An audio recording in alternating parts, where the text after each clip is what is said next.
जय हिंद दोस्तों। तो साथियों, आज इस सेशन में हम स्टार्ट करेंगे अपना एनवायरनमेंट एंड इकोलॉजी को लेकर, यानी जो एनवायरनमेंट और इकोलॉजी में तमाम जो आगे क्वेश्चन पूछे जाते हैं। यानी इससे पहले दोस्तों मैंने वीडियो 1 एनवायरनमेंट एंड इकोलॉजी से दोस्तों वीडियो अपलोड कर दी है, तो आप जाके इस वीडियो के डिस्क्रिप्शन में उसकी लिंक है, तो आप जाके देख सकते हैं। तो दोस्तों हम सबसे पहले बात करेंगे what is green house effect, आखिर जो हरित गृह प्रभाव आखिर है क्या।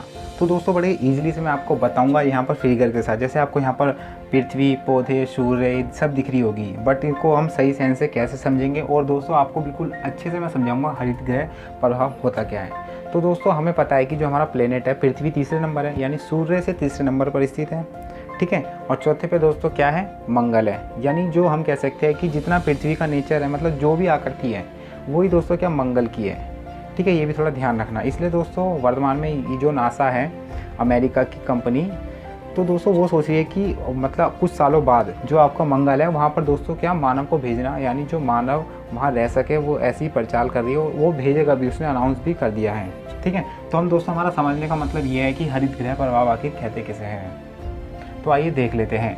तो दोस्तों जैसे यहाँ पर आपको पृथ्वी दिख रही है, और मैं आपको बता दूँ कि मान लीजिए जो हमारी पृथ्वी है, हमारी पृथ्वी का दोस्तों एक वायुमंडल होता है। वायुमंडल में दोस्तों जो सूर्य की ऊष्मा होती है, ध्यान रखना दोस्तों, एक ऊष्मा और एक दोस्तों क्या पराबैंगनी किरणें, दोनों अलग अलग होती है। आखिर मैं बताऊंगा क्या होती है। तो ध्यान रखना दोस्तों, ऊष्मा, सूर्य की जो ऊष्मा और पराबैंगनी किरण अलग होती है। तो ध्यान रखना दोस्तों, जब सूर्य की ऊष्मा यानी जो सूर्य का प्रकाश है, उसकी जो ज्वाला है वो दोस्तों यानी ऊष्मा, तो हमारे जो वायुमंडल है ना, पृथ्वी के वायुमंडल में आ जाती है। वो आ तो जाती है लेकिन दोस्तों वापसी नहीं जाती। यानी पूरे अगर मान लीजिए कि 100% दोस्तों क्या सूर्य की ऊष्मा पृथ्वी के वायुमंडल पर आ गई, तो दोस्तों ऊष्मा आ गई। अब पराबैंगनी किरणें की बात नहीं कर रहे हैं, ऊष्मा की बात कर रहे हैं। यानी ऊष्मा जैसे आपने देखा होगा कि जब आप गर्मियों के टाइम पर दोस्तों आप ट्रैफिक में खड़े रहते हैं ना, रेड लाइट पे, उसमें दोस्तों जो सड़क के मतलब सहारे से दोस्तों एक गरम गरम लेयर सी निकलती है, वही होती है ऊष्मा। तो ऐसी दोस्तों सूर्य की ऊष्मा होती है। सूर्य की ऊष्मा जब वायुमंडल में आ जाती है तो वो दोस्तों रुक जाती है और कुछ चली जाती है।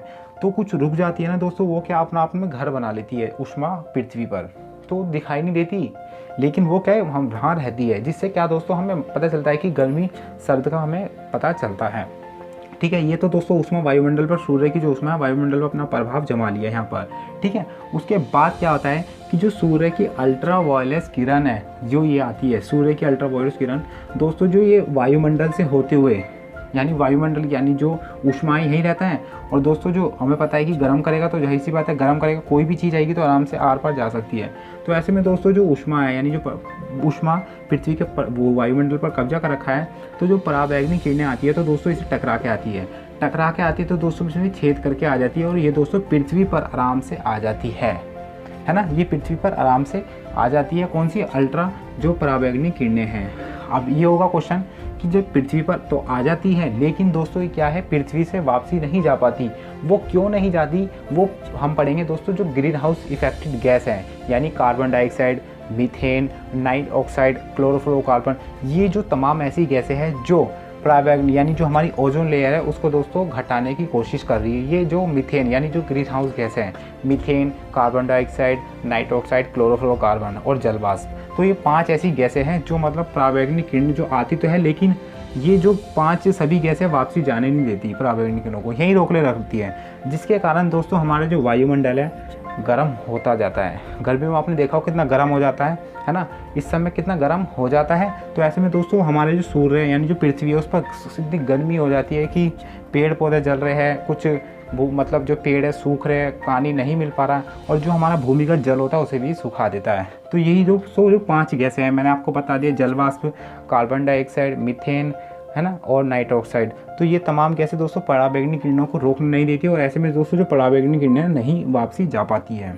तो ये चीज़ ध्यान रखना यही। और इसी के दोस्तों यानी इसने जो पराबैंगनी किरणें इसने अपने पृथ्वी को ही दोस्तों क्या कब्जा जमा लिया, इसी को दोस्तों क्या कहते हैं, हरित गृह प्रभाव है ना। यही ग्रीन हाउस इफेक्ट यानी हरित गृह प्रभाव, यही कहते हैं दोस्तों। अब बात कर लेते हैं दोस्तों ओजोन लेयर किसे कहते हैं। बिल्कुल सिमिलर है, जैसे मैंने आपको बताया पराबैंगनी किरणें आती है, तो जो पराबैंगनी किरणें आती है ना, तो दोस्तों जो पृथ्वी की ओजोन लेयर है जो कहाँ पाई जाती है, अगर बात करें तो दोस्तों ये मान लीजिए पृथ्वी की मतलब लैंड है, सरफेस है, तो सरफेस से दोस्तों 0 से 10 किलोमीटर पे दोस्तों जो मंडल पाया जाता है उसे क्षोमंडल कहते हैं, जहाँ पर हम एरोप्लेन ये सब तमाम चीज़ें उड़ाते हैं, ओके।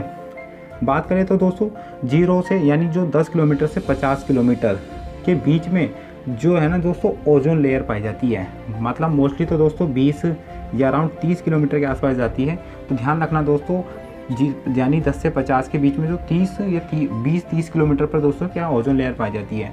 ओजोन लेयर तो पाई जाती है, लेकिन इसका काम क्या होता है कि जो पृथ्वी से पराबैंगनी किरणें आती है, ओजोन लेयर दोस्तों रोकती है इन्हें रोकती है। यानी जो ओजोन लेयर को मतलब प्रोटेक्ट, यानी जो अपने पृथ्वी पर वायुमंडल को गर्म ना होने के कारण जो प्रोटेक्ट करता है वो दोस्तों ओजोन लेयर करता है।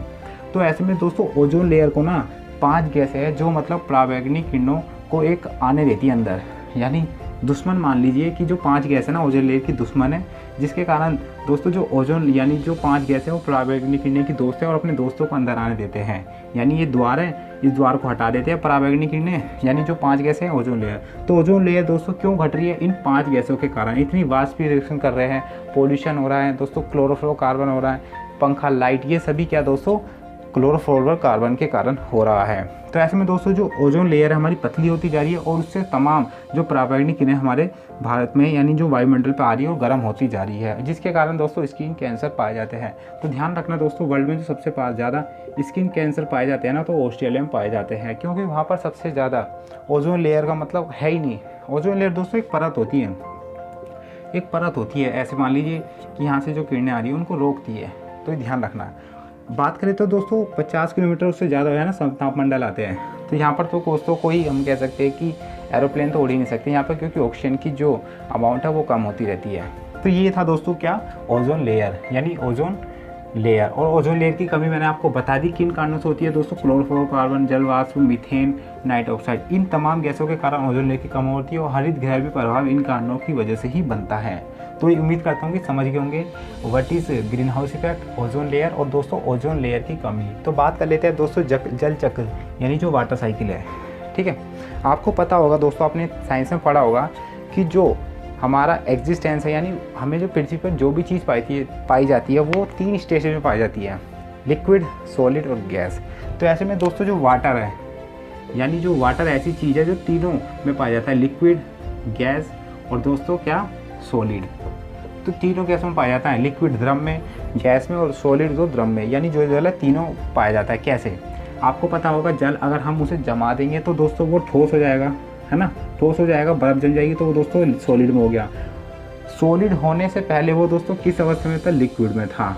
ठीक है, लिक्विड में था। अगर दोस्तों लिक्विड यानी जो समुद्र का पानी होता है लिक्विड होता है, और सूर्य का जब उसका प्रकाश पड़ेगा तो वाष्पीकरण हो जाएगा, यानी वेपराइजेशन हो जाएगा, वो बादलों में कन्वर्ट हो जाएगा। तो दोस्तों क्या वो कन्वर्ट से दोस्तों वेपराइजेशन में हो गया, यानी गैस में तब्दील हो गया। तो हम इसलिए कह सकते हैं कि जल एक ऐसा हमारे पृथ्वी पर समीप है जो 3 अवस्था में पाया जाता है, सॉलिड, लिक्विड, गैस। तो इसको भी ध्यान रखना। तो एक बार पिक्चर से भी देख लीजिए। मान लीजिए कि दोस्तों ये लैंड है, पृथ्वी है, ये दोस्तों क्या भूजल है, यानी ये दोस्तों लैंड है जहाँ पर मतलब लोग बाग रहते हैं, और यहाँ पर दोस्तों क्या समुद्र है।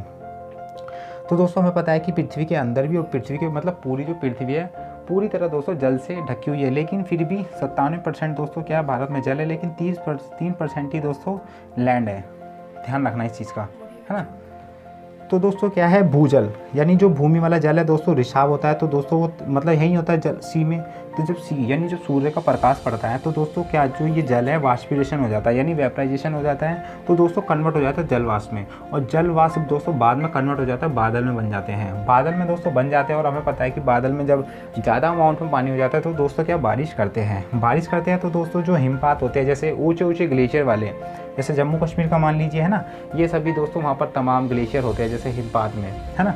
तो ये क्या है यहाँ पर जम जाती है जब यहाँ का टेम्परेचर होता है लो होता है, तो दोस्तों ये पानी के रूप में नीचे फिसलते जाते हैं, और देन ये झीलों में जाते हैं। झीलों में पता होगा जैसे अभी आपको चंबोली में उत्तराखंड में बाढ़ आई थी ना, नंदा देवी के कारण जो ग्लेशियर टूट गया था। तो ऐसे में दोस्तों ये हिमपात गर्मी के कारण दोस्तों क्या पिघलते हैं और नदियों में तब्दील हो जाते हैं, दोस्तों झीलों का भी निर्माण होता है, यानी लेक जो होती है। ठीक है, ये भी ध्यान रखना। दोबारा फिर झीलों का निर्माण होता है, तो ये झील आएगी, ये भूमिका से जुड़ी है, फिर भूमजल अंदर आ जाएगी, फिर ज्वार जल हो जाएगी, तो दोस्तों ये द्वारा कन्वर्ट हो जाएगी। यानी जो हमारा जल चक्र है ना एक बदलता रहता है हमेशा। तो ये ध्यान रखना, ये था जल चक्र। आपको मैंने ईजिली बता दिया what is green house effect, ozone layer की जो कमी है, ओजोन लेयर में कमी है, और जो जल चक्र किसे कहते हैं। दोस्तों आइए हम आगे बात कर लेते हैं। तो दोस्तों बात कर लेते हैं पोल्यूशन। आप तमाम जानते भी होंगे कि पोल्यूशन होता क्या है। यानी जो भी एनवायरनमेंट में, यानी जो अभी अगर हमारा एनवायरनमेंट दोस्तों डिसबैलेंस हो रहा है, यानी इसमें जो हमारा ऑक्सीजन या जो भी तमाम जो भी हमारा एनवायरनमेंट है, यानी जो भूमि की गुणवत्ता ज़्यादा से ज़्यादा दोस्तों पेड़ों को हम हटा रहे हैं, तो वही क्या दोस्तों एक एनवायरनमेंट का कारण बनता है, यानी एनवायरनमेंट पोल्यूशन का भी कारण बनता है और वही दोस्तों पोल्यूशन का भी कारण बनता है। तो इसको ध्यान रखना है ना। तो पर्यावरण संतुलन में दोष उत्पन्न होना ही पोल्यूशन कहलाता है। डेफिनेशन अगर आपसे पूछे तो ये लिख सकते हो कि पर्यावरण संतुलन में दोष उत्पन्न होना ही क्या पोल्यूशन कहलाता है। उत्पन्न यानी जो संतुलन है, यानी हमें पता है कि अगर मान लीजिए कि 50% पेड़ होने ज़रूरी है, क्या हमारा जो एनवायरनमेंट है बैलेंस रहे, जिससे कोई भूकंप ना आए, जिससे कोई भूस्खलन ना आए, जिससे कोई अर्थक्वेक ना आए, जिससे कोई ज्वार भाटा ना आए। तो ऐसे में अगर दोस्तों पेड़ या कुछ ऐसी तमाम चीज़ें जो नेचुरल को हम दोस्तों कम कर दें, जिससे हमारा जो एनवायरनमेंट हो जाएगा डिसबैलेंस हो जाएगा, जिसके कारण दोस्तों हमें क्या तमाम पोल्यूशन के टाइप्स की हमें क्या प्रॉब्लम झेलनी पड़ेगी, जिससे हमारा जो एनवायरनमेंट है अनबैलेंस हो जाएगा। तो वही दोस्तों क्या पोल्यूशन का कारण बनते हैं, इसको आप ध्यान रखना। तो है ना, पर्यावरण संतुलन में दोष उत्पन्न होने ही पोल्यूशन कहलाता है। कैसे? जैसे अगर पोल्यूशन उत्पन्न होगा तो कैसे दोस्तों शुद्ध वायु ना मिलेगा हमें, यानी हमें जो हमारा एक्सेल इनहेल करते हैं ना, हमारी जो ऑक्सीजन किससे करता है, पेड़ों से हमें पता है, और हम क्या कार्बन डाइऑक्साइड छोड़ते हैं। तो ऐसे में दोस्तों ना तो हमें एयर जो प्योर एयर है नहीं मिलेगी, शुद्ध जल नहीं मिलेगा, यानी प्योर वाटर नहीं मिलेगा, और शुद्ध वातावरण भी हमें नहीं मिलेगा। तो आपने देखा होगा कि दिल्ली भी मात्र दोस्तों ऐसे वर्ल्ड में मतलब गिनी जाती है पोल्यूटेड शहर में। तो ध्यान रखना, जैसे चीन का दोस्तों आपको पता हो बीजिंग सबसे ज़्यादा पोल्यूट शहर में जाना जाता है, राजधानी है, ऐसा नहीं है कि वहाँ रहता है वो दोस्तों, क्लाउड सीडिंग करके वो हटा देते हैं वहाँ का एनवायरनमेंट भी। तो मतलब चीन में तो काफ़ी पुराने समय से, तो मतलब कई सालों से दोस्तों पहले वहाँ पर उन चीज़ों को अपनाया जाता है। तो बात कर लेते हैं दोस्तों एनवायरनमेंट पोल्यूशन क्या होता है। बिल्कुल सेम ही है दोस्तों, बस क्या है, ये प्रदूषण है, ये दोस्तों पर्यावरण प्रदूषण है। पर्यावरण का संतुलन बिगड़ जाना ही पर्यावरण प्रदूषण कहलाता है। तो इसका थोड़ा ध्यान रखना। अब बात कर लेते हैं दोस्तों टाइप्स ऑफ एनवायरनमेंट पोल्यूशन। इसके साथ ही हम उससे पहले बात करेंगे दोस्तों पर्यावरण प्रदूषण के कारण। ठीक है, ध्यान रखना दोस्तों, जो टाइप्स ऑफ पोल्यूशन है मैं आपको यहाँ से एक एक करके ले चल रहा हूँ। तो दोस्तों हम पहले बात कर लेते हैं जो पर्यावरण प्रदूषण के कारण। ठीक है, पर्यावरण प्रदूषण के कारण उन सभी तमाम मैं आपको बताऊँगा। तो सबसे पहले दोस्तों जो पर्यावरण प्रदूषण के कारण है, पहला दोस्तों है क्या, भूमि प्रदूषण। ठीक है, यानी जो पर्यावरण में डिसबैलेंस हो रहा है उसका पहला जो कारण है दोस्तों भूमि प्रदूषण। कैसे? आपको पता है कि हमारी जो भूमि है मतलब इतनी फर्टिलाइजेशन हो रही है कि इसमें हम विभिन्न प्रकार के जो ट्रेडिशन तो नहीं अपनाने, जैसे हम खेती करने के लिए बैल का उपयोग करते थे पहले, सिंचाई का दोस्तों यानी जो हम खाद बनाते थे, जो कीट्स होते थे, लेकिन अगर अब हम इतने ट्रेडिशन हो गए कि मतलब ट्रेडिशन नहीं मॉडर्नाइजेशन हो गए कि मतलब हम उन तमाम जो हमारी ट्रेडिशन चलती आ रही है उनको नहीं अपना के दोस्तों हम क्या नई नई चीज़ें अपना रही है, जिसमें कीटनाशक दवाई, जिसके कारण ज़्यादा अमाउंट होने के कारण दोस्तों हमारी जो भूमि हो जाती है ना पोल्यूटेड हो जाती है, जिसके कारण दोस्तों उस प्रक्रिया को यानी जो भूमि पोल्यूट से जो तमाम हमें डिसीज़ यानी जो भी इफेक्टेड होता है उसको क्या कहते हैं दोस्तों, भूमि प्रदूषण कहते हैं। कैसे? भूमि में दोस्तों जो भी भौतिक होते हैं, फिजिकल, जो भी केमिकल होते हैं, हमें पता होगा जो केमिकल होते हैं, यानी जैसे कोई मान लीजिए कि नदी के किनारे कोई कि फार्मेसी की दुकान है, फार्मेसी की दुकान है, तमाम जो उनके अपशिष्ट पदार्थ है वो नदियों में जाएंगी, नदियों में जाएंगे। हमें पता है कि जो नदियाँ हैं भूतल से जुड़ी हुई हैं, और वो जो नदियाँ हैं दोस्तों कई बार ऐसा भी होता है खेतों में पानी के लिए भी यूज़ होता है। तो इसमें दोस्तों भौतिक रासायनिक का प्रभाव मानव जीवन के साथ साथ भूमि की जो गुणवत्ता को कम करना ही दोस्तों भूमि प्रदूषण कहलाता है, जिससे तमाम पेड़ पौधे मानव जाति भी प्रभावित होगी, वही क्या दोस्तों भूमि प्रदूषण कहलाता है। बात कर लेते हैं भूमि प्रदूषण के कारण। तो दोस्तों क्या होते हैं कारण? घरों से दोस्तों निकलने वाली नालियाँ है ना, औद्योगिक तथा कारखानों के अपशिष्ट पदार्थ, जो तमाम दोस्तों औद्योगिक जो इंडस्ट्री होती है वो हमें पता है नदियों के किनारे लगते हैं, ताकि उन्हें सही से मतलब वहाँ से वाटर मिल सके और अपनी जो फैक्ट्रियों को धोने के लिए पानी उपलब्ध मिल सके। ठीक है, भूमि प्रदूषण के दोस्तों उपाय कैसे मतलब इनको कम कर सकते हैं? तो दोस्तों प्लास्टिक के थैलों व बोतलों आदि का प्रयोग ना करना, अधिक से अधिक दोस्तों पेड़ लगाएं और भूमि संबंधी कानून का पालन करें। तो आपको जो जितने भी मतलब पोल्यूशन है, चाहे भूमि प्रदूषण हो, वायु प्रदूषण हो, ये सभी क्या दोस्तों आपको ये रीज़न तो लिख ही देना, भूमि संबंधी सभी कानून का पालन करें और सूती कपड़े व जूट का थैलों का प्रयोग करें। यानी जूटों का थैला क्यों दोस्तों डिस्ट्रॉय हो सकती है, यानी बाद में रिसाइकल के रूप में हम बाद में इन्हें यूज़ कर सकते हैं, लेकिन जो प्लास्टिक के थैले बोतल को दोस्तों हम क्या दोबारा यूज़ नहीं कर सकते। तो ये थे दोस्तों, मतलब पहले हमने बात कर लिया पर्यावरण संतुलन के कारण। तो पहले ध्यान भी रखना टाइप्स ऑफ वो पोल्यूशन भी है। तो पहले हमने भूमि प्रदूषण के बारे में बात कर लिया, तो आगे देखते हैं। तो दोस्तों हम बात कर लेते हैं अब जल प्रदूषण के बारे में। ठीक है, अभी हमने दोस्तों आपको यानी जो भूमि प्रदूषण है वो बताया था, अब जल प्रदूषण के बारे में पढ़ लेते हैं। तो आपको दोस्तों जल प्रदूषण को पता होगा। देखो अगर जल पोल्यूट हो रहा है जिसके कारण हमारा एनवायरनमेंट पोल्यूट हो रहा है, और एनवायरनमेंट में दोस्तों हम कौन कौन आता है, हम भी आते हैं, लिविंग थिंग्स भी आती है, नॉन लिविंग थिंग्स भी आती है, यानी पेड़ पौधे भी आते हैं, मानव भी आते हैं, कीट पतंग, ये सभी तमाम पौधे जानवर ही आते हैं, जिनके कारण दोस्तों जल पोल्यूट होगा तो जिसके कारण पानी पोल्यूट होगा, पानी पोल्यूट होगा तो हम या मानव जो भी जानवर पिएंगे तो उसके कारण वो भी इफेक्टेड होंगे। ठीक है, ये होता है जल प्रदूषण। तो इसके कारण क्या है, यानी दोस्तों जो कारण है क्या, मैंने आपको बताया भी था पिछले लेक्चरों में कि जो बड़ी बड़ी इंडस्ट्रियलाइजेशन यानी जो भी औद्योगिकरण यानी मशीनें होती है, जो भी इंडस्ट्री लगाए जाते हैं वो दोस्तों ऐसी मतलब जगह लगाते हैं जहाँ उन्हें ट्रांसपोर्ट की सुविधा, वाटर सप्लाई की सुविधा, एक अच्छे रोड व्यवस्था की सुविधा मिले, तो वहीं दोस्तों वो इंडस्ट्री लगाते हैं। तो दोस्तों औद्योगिक विकास, जहाँ औद्योगिक विकास होता है तो दोस्तों अपनी मशीनों के लिए मतलब जो भी वहाँ से रासायनिक पदार्थ निकालते हैं वो सभी दोस्तों तमाम नदियों नालों में वो बहा देते हैं, जिसके कारण क्या जल पोल्यूट हो जाता है। दूसरा दोस्तों कीटनाशक का प्रयोग, अक्सर क्या होता है कि हम खेतों में मतलब ज़्यादा से ज़्यादा कीटनाशक का प्रयोग करते हैं, जो मतलब एक कह सकते हैं कि रासायनिक यानी जो रासायनिक प्रतिक्रमण बनाए यानी विभिन्न केमिकल के द्वारा दोस्तों कीटनाशक का प्रयोग करते हैं, जिसके कारण हम अधिक मात्रा में यूज़ कर ले रहे हैं। तो दोस्तों उस समय जो भूमि में जल है, भूमिगत जल, तो अंदर जाके दोस्तों क्या हमारा जो जल पोल्यूट करेगी, जिसके कारण इन्वायरमेंट भी इफेक्टेड होगा। तो इसी कहते हैं दोस्तों जल प्रदूषण। बात कर लेते हैं वायु प्रदूषण। वायु प्रदूषण के कारण यानी दोस्तों जो हमारा एनवायरनमेंट है अगर वो पोल्यूट हो रहा है जिसके कारण हम डायरेक्टली इफेक्टेड होते हैं, मानव हम, वो सभी दोस्तों क्या वायु प्रदूषण में तब्दील होता है। ठीक है, इसके कारण पढ़ते हैं कि क्या कारण है जिनके कारण वायु प्रदूषण होता है। तो दोस्तों मैं यहाँ पे आराम से तो आप समझते भी होंगे, फिर भी मैं बता ही देता हूँ आपको इजीली। तो वाहनों वह यानी वाहन वह कारखानों से निकलने वाला धुआं, आपने देखा होगा कारखानों से जो चिमनी होती है, ईंट जहाँ पर पकाई जाती है, कितना धुआं निकलता है। और दोस्तों जो वाहनों यानी जब ट्रैफिक खड़ा होता है तो कुछ लोग होते हैं जो मतलब अपना ऑफ भी नहीं करते और वहाँ पोल्यूशन यानी जो धुआं निकलता रहता है ना। रासायनिक उर्वरक के कारण होता है, कीटनाशक का अधिक उपयोग के कारण ही क्या दोस्तों वायु प्रदूषण के कारण है। उपाय तो क्यों बात कर लेते हैं इसमें। उपाय दोस्तों वृक्षारोपण करना, इनसे संबंधित जो कानूनों का पालन करना, मैंने बोला था दोस्तों एक पॉइंट को क्लियर रखो, हर प्रदूषण में वो उनसे जो संबंधित कानून बने उनका पालन करने से दोस्तों किसी चीज़ को कम कर सकते हैं, है ना। कीटनाशक व रासायनिक का कम प्रयोग करना ही क्या दोस्तों इसका उपाय है। बात कर लेते हैं दोस्तों अगर लास्ट है हमारा क्या ध्वनि प्रदूषण, यानी जो हमारा दोस्तों ध्वनि साउंड पोल्यूशन है उसके बारे में। तो आपको साउंड पोल्यूशन पता है कि अगर एनवायरनमेंट में ध्वनि के कारण यानी जो ज़्यादा शोर शराबा के कारण दोस्तों एनवायरनमेंट हमारा डिसबैलेंस होता है, जिसमें मानव या जानवर को इफेक्टेड होता है, तो वही क्या दोस्तों हमारा ध्वनि प्रदूषण होता है। कारण क्या होता है दोस्तों, औद्योगिक क्षेत्र में आपने पता होगा कि भिन्न प्रकार की मशीन चलती है, उनकी आवाज़ें कितनी ज़्यादा होती है। तो ऐसे में दोस्तों जो नियर बाय पास वाले इलाके वहाँ पर कितना शोर शराबा होता है, तो ऐसे में दोस्तों वो जो लोग हैं परेशान होते हैं, तो उसे ध्वनि प्रदूषण कहते हैं। ठीक है, वाहनों की जो ध्वनि है मतलब आपने देखा होगा ट्रैफिक जब बजाते हैं ज़बरदस्ती बजाते हैं, पता है कि आगे गाड़ी बंद है, जब भी पों पों मतलब करते रहते हैं, ये तो आपको पता ही होगा, है ना। दूसरा दोस्तों लाउड स्पीकर आपने सुना होगा, जैसे अभी कोरोना टाइम में तो दोस्तों 50 मतलब ज़्यादा से ज़्यादा 25-50 जने जाते तो वहाँ लाउड स्पीकर तो मना ही था। तो लाउड स्पीकर भी दोस्तों एक ध्वनि प्रदूषण का कारण बन सकता है।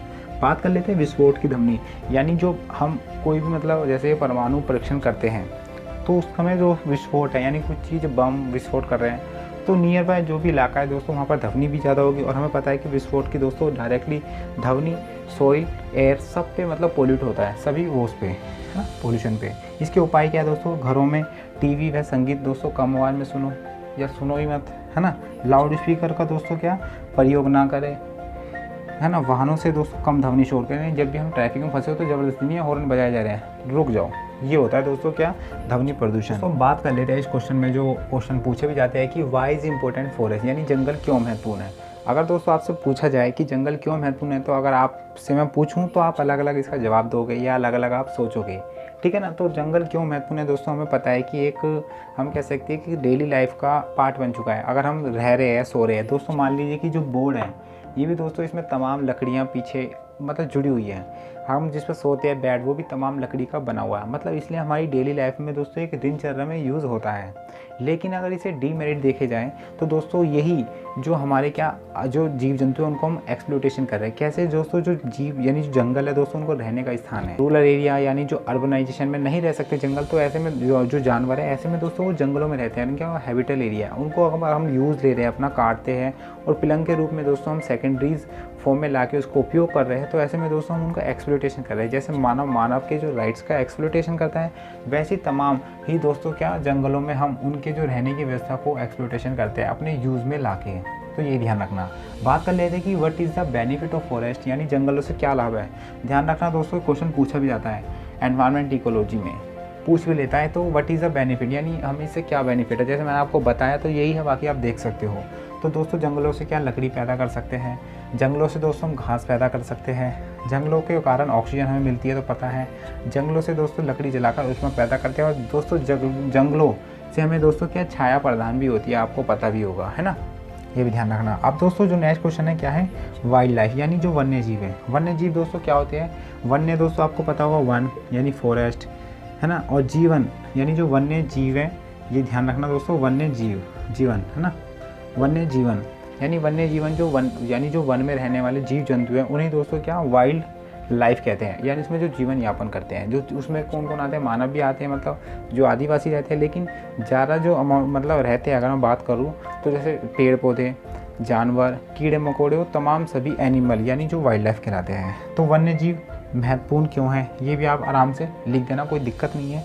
बात कर लेते हैं दोस्तों, जो क्वेश्चन पूछा जाता है, और भारत में वन्य जीव प्रबंधन के मतलब ऐसे कौन कौन से काम करे हैं भारत या गवर्नमेंट या स्टेट गवर्नमेंट द्वारा, कि जो फॉरेस्ट यानी जो वन्य जीव है, यानी जो वाइल्ड लाइफ को मतलब कौन कौन से ऐसे प्रधान प्रोविज़न बना रखे हैं जिसके कारण हम इनको प्रोटेक्ट कर सके। तो देख लेते हैं। तो पहला दोस्तों, वन्य जीव शोषण के नियंत्रण द्वारा उनके प्राकृतिक निवास स्थानों को बचाव करना, यानी जो वन्य जीव में रहने वाले दोस्तों जो नेचुरल हैबिटेट है उनको क्या दोस्तों प्रोटेक्ट करना, मतलब उनको हटाना नहीं। जैसे वही है हैबिटेट कौन, जंगल, गुफा, वही होते हैं ना तमाम जंगलों में।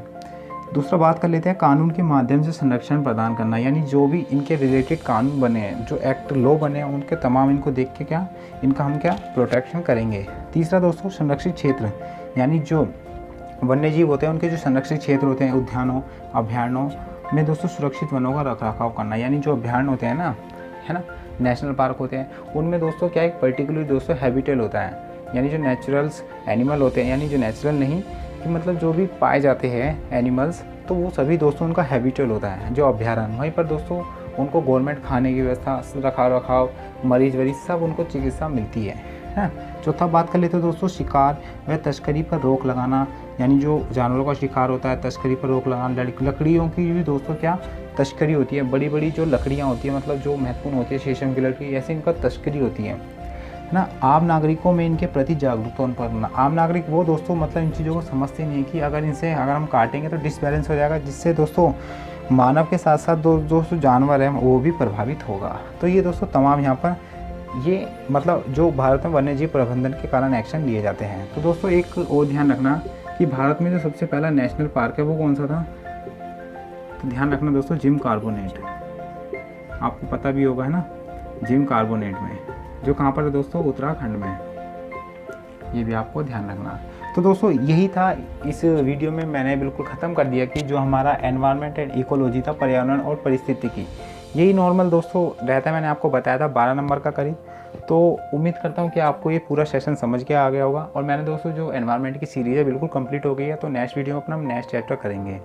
तो दोस्तों अगर आपको वीडियो अच्छी लगी हो और दिल से दोस्तों मैं आपको यहाँ पर पढ़ा रहा हूँ विद कंटेक्ट और विद पिक्चर के साथ, और समझ में आ रहा हो तो वीडियो को लाइक करें और अपना सुझाव है कमेंट बॉक्स में रख सकते हैं।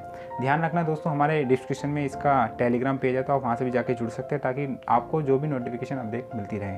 साथ ही साथ दोस्तों इस वीडियो के डिस्क्रिप्शन में एक व्हाट्सएप ग्रुप है जो तमाम एनसीसी कैडेटों के लिए है। तो उनके जो ABC एग्ज़ाम में जो भी PDF नोटिफिकेशन मैं अपलोड करता हूं, तो आप जाके वहां पर ज्वाइन हो सकते हैं। तो दोस्तों उम्मीद करता हूं एक बार और फिर आपको वीडियो अच्छी लगी तो लाइक करें।